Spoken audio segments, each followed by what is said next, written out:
ការខ្ចីលុយគេយកមករកស៊ីគឺជារឿងឆ្លាតវៃប៉ុន្តែបើមិនទាន់ច្បាស់ទេកុំខ្ចីពាក្យថាមិនទាន់ច្បាស់លាស់នេះបានសេចក្តីថាបើសិនជាមិនទាន់ច្បាស់លាស់ថាយកលុយគេនោះយកមករកស៊ីអ្វីដែលអាចទទួលបានផលចំណេញត្រឡប់មកវិញក្នុងរយៈពេលណាមួយច្បាស់លាស់យើងបានឃើញហើយថាមនុស្សជាច្រើនគិតតែពីរឿងរបៀបខ្ចីលុយគេថាធ្វើយ៉ាងណាដើម្បីខ្ចីលុយគេឲ្យបានគាត់ចេះតែវិធីដើម្បីខ្ចីលុយគេបានខ្លះជប់ឯកសារដើម្បីខ្ចីលុយគេខ្លះកុហកចំណូលដើម្បីខ្ចីលុយគេខ្លះប្រាប់ការមិនពិតការប្រឌិតដើម្បីខ្ចីលុយគេប៉ុន្តែពេលដែលខ្ចីលុយគេបានហើយនោះយកមករកស៊ីគឺរកស៊ីមិនច្បាស់លាស់មិនប្រកបប្រជាបែបនេះនាំឲ្យខាតបង់ហើយអាចនឹងអន្តរាយទៅដល់សុភមង្គលនៅក្នុងគ្រួសារទៀតផងដូចជាត្រូវបែកពីគ្រួសារដើម្បីទៅរកលុយមកសងបំណុលគេឬអ្នកខ្លះទៀតបានឆ្លោះទាស់តែងឆ្លោះប្រកែកគ្នាលែងលះគ្នាទៀតផងក៏មានដែរដូច្នេះហើយត្រង់កន្លែងនេះត្រូវតែច្បាស់លាស់បើមិនច្បាស់លាស់កុំខ្ចីឲ្យសោះយើងត្រូវគិតឲ្យច្បាស់ថា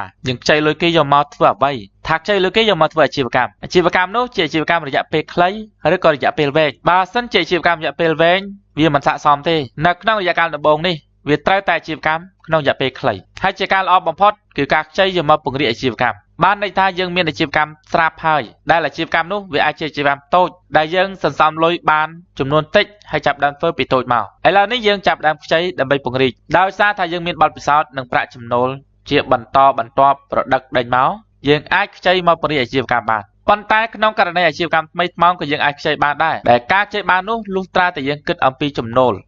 ដែលយើងគួរខ្ចីគឺជាចំណូលរយៈពេលខ្លីបានន័យថាជាអាជីវកម្មដែលនឹងទទួលបានចំណូលក្នុងរយៈពេលខ្លីមានអាជីវកម្មខ្លះកន្លះឆ្នាំបានចំណេញមកវិញអាជីវកម្មខ្លះមួយឆ្នាំបានចំណេញមកវិញអាជីវកម្មប្រភេទនេះយើងមិនអាចខ្ចីបានទេអាជីវកម្មដែលអាចខ្ចីបានគឺអាជីវកម្មដែលយើងចាប់ផ្ដើមធ្វើវាត្រឹមតែ1ទៅ3ខែគឺបានផលត្រឡប់មកវិញសូម្បីតែការចិញ្ចឹមសត្វក៏យើងត្រូវចិញ្ចឹមសត្វណាដែលបានផលក្នុងរយៈពេលខ្លីពី1ទៅ3ខែបានផលត្រឡប់មកវិញសូម្បីតែធ្វើចំការគឺចំការរយៈពេលខ្លីបានផលត្រឡប់មកវិញយើងមិនអាចខ្ចីគេទៅធ្វើចំការមួយឆ្នាំក្រោយបានផលត្រឡប់មកវិញទេឬខ្លះទៀត3ឆ្នាំក្រោយទើបបានផលត្រឡប់មកវិញយើងធ្វើចំការវិលល្ងាចឬចំការគូលប់ឬចំការបន្លែសិនដែលគ្រាន់តែប្រើរយៈពេលពី1ទៅ3ខែគឺបានផលត្រឡប់មកវិញយកលុយសងគេបានយើងត្រូវតែគិតអំពីរបៀបរកលុយមកសងគេនិងទទួលបានផលចំណេញមិនត្រូវគិតពីរបៀបខ្ចីលុយឲ្យបានតែម្យ៉ាងទេ